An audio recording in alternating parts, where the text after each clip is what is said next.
السلام علیکم ڈیئر ناظرین، میں حکیم محمد آصف علی آپ کو سادات ہربل کیئر سینٹر میں خوش آمدید کہتا ہوں۔ آج میں آپ کو جو سر چکراتے ہیں، دماغی کمزوری ہو جاتی ہے یا پھر بلڈ پریشر ہائی ہوتا ہے یا دل میں گھبراہٹ ہوتی ہے، تو اس حوالے سے ایک نسخہ بتانے لگا ہوں۔ آپ اس پہ عمل کریں، اس کو گھر بیٹھے آپ تیار کریں، اور انشاءاللہ یہ جو 3 امراض میں نے بتائے ہیں ان سے آپ کو 100% افاقہ ہوگا انشاءاللہ۔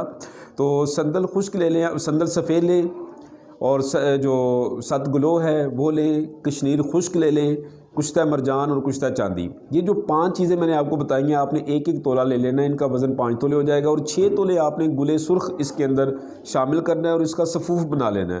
اور وہ صفوف آپ نے صبح اور شام سیب کے مربع کے ساتھ یا پھر آپ دودھ کے ساتھ اسے لے سکتے ہیں، اور انشاءاللہ العزیز یہ آپ چند دن استعمال کریں گے تو آپ کو تمام امراض سے فاقہ ہوگا۔ تھینک یو سو مچ۔ اسی کے ساتھ مجھے اجازت دیں۔ السلام علیکم ورحمۃ اللہ۔ Likey